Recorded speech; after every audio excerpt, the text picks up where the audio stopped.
Malcolm X once said, education is a passport to the future, but for some students might not feel this way. They may think high school is not important, but that's just a buffer, something that they have to do for 8 hours instead of actually going and doing things they want to do.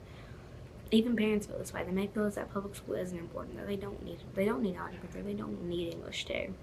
But deep down, public schools are accessible, allow students more academic opportunities, and help to build diverse relationships. And you may say, well, how do public schools do this? How can it do this? How are they accessible?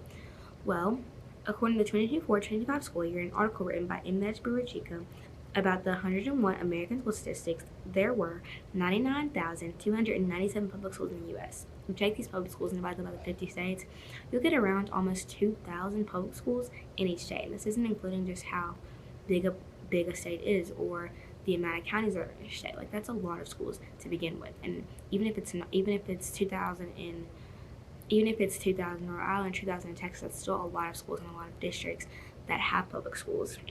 A personal example for me is that at my district, we have Pope School, which is pre-K through 8th grade, and then we have Panola, which is pre-K through 12th grade. This allows students that live in Pope to still be able to get a free and public education without having to either go to a private school or having to drive 30 minutes to come to Panola. And so, yeah. And public schools are more than just accessible. They also offer academic opportunities. So students that go to public schools are going to receive more academic opportunities. You have honors classes, AP classes, IB programs, CTE programs, the enrollment classes, all these things that really are examples that help students propel their future forward. And they're allowed to take these classes, like they're not free to them, but some schools do pay for them. And so even for me as a junior, it's a lot cheaper and a lot easier to take a dual enrollment class as a junior or senior and get those free college credits just by passing the class, rather than taking it as a freshman in college and maybe not getting those credits or not having the hands-on help that I need.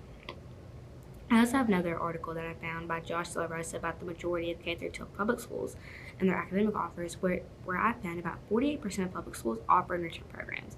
These are your academic opportunities. These are your classes. These are your arts programs, your language programs, your gifted programs, all those things that you see in younger schools. That's that. And that allows students to basically gauge an understanding of things early on and allow them to see what it's like early on and see that and understand those topics early on when they can understand them, rather than waiting until they're a little bit older and where they feel like they already know the stuff. And so public schools are more than just money. They're more than scholarships. They're more than test scores. They create deeper lifelong connections between students that you may not think so. They may not feel as though they see. You may not feel as though are offered. They really do create and encourage diverse relationships between students. For students, it may be very hard or very easy to make friends, but these are the people that you're going to see every day for 4 years of their life, or you're not going to see them after high school. You may not feel any way about them, but a lot of people feel as though their friends from high school are their best friends, or they are people that they want to have as their groomsmen or their bridesmen in their wedding.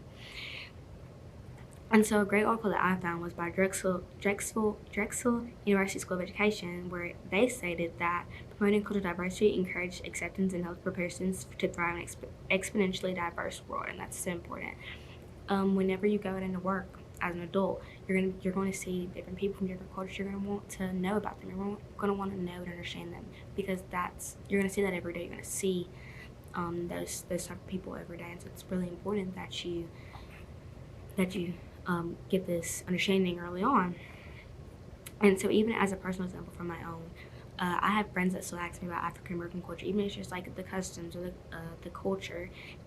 And it's really, and for me, it makes me feel like I'm included. I'm part of the conversation. Rather, for them, they're learning something new. They're learning a new understanding. It's something new for them to learn. And that's the biggest thing, is that the person feels included while the other person is learning something. And that's why cultural diversity helps students and propels public schools forward. It's a big thing. We really need to still continue to promote it in public schools. Because again, public schools are truly accessible to anyone. They allow future opportunities for students and promote diversity and relationships. It's so important that students understand these relationships. It's so important that students attend public schools, so they have so many more benefits than other schools. And it's so important that we really allow our students, and we really explain to our students why it's so important that they go to a public school. Because again, public schools are really a win-win for families and for the students who attend them. Thank you.